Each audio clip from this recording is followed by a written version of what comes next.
सुप्रभात बच्चों, आज की कक्षा में हम पढ़ेंगे पाठ 6 उपसर्ग।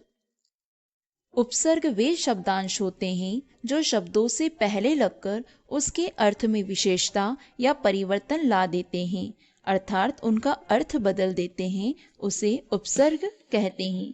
उपसर्गों को 4 वर्गों में बांटा जा सकता है। नंबर 1 संस्कृत के उपसर्ग, नंबर 2 हिंदी के उपसर्ग, नंबर 3 उर्दू के उपसर्ग और नंबर 4 उपसर्ग की तरह प्रयोग किए जाने वाले संस्कृत के अवयव। सबसे पहले हम जानेंगे संस्कृत के उपसर्ग और उससे बने कुछ शब्द।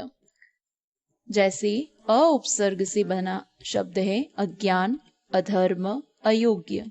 इसी प्रकार दुर उपसर्ग से बना है दुर्बल, दुर्गम, दुर्दशा। निर उपसर्ग से बने शब्द हैं निर्बल, निर्धन, निर्जीव। प्र उपसर्ग से बने शब्द हैं प्रबल, प्रगाढ़, प्रगति।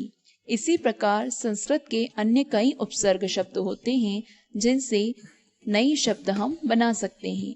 अब हम बात करेंगे हिंदी के उपसर्ग की। हिंदी में भी कई प्रकार के उपसर्गों का प्रयोग किया जाता है, लेकिन हम कुछ प्रमुख उपसर्गों के बारे में जानेंगे। अध उपसर्ग का प्रयोग करके अधपका, अधमरा, अधजला आदि शब्द बनाए जा सकते हैं।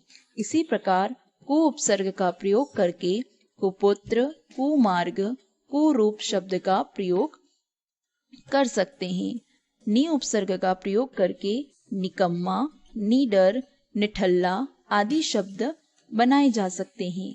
इसी प्रकार भर उपसर्ग का प्रयोग करके भरपूर, भरमार, भरपेट आदि शब्द बना सकते हैं। अब हम जानेंगे उर्दू फारसी के प्रमुख उपसर्ग। उर्दू फारसी के कुछ उपसर्ग शब्द हैं जिनका प्रयोग करके हम नए शब्द बना सकते हैं।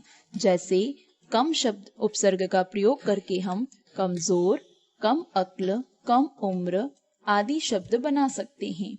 खुश शब्द का प्रयोग करके खुशबू, खुशखबरी, खुश मिजाज आदि शब्द बना सकते हैं। इसी प्रकार बे उपसर्ग का प्रयोग करके बेइज्जत, बेईमान, बेखटके ये शब्द बना सकते हैं। हम उपसर्ग का प्रयोग करके हम उम्र, हम सफर, हम राज आदि शब्द बना सकते हैं। अब हम जानेंगे उपसर्ग की तरह प्रयोग किए जाने वाले संस्कृत के प्रमुख अवयव। अलम। अलम उपसर्ग का प्रयोग करके अलंकार।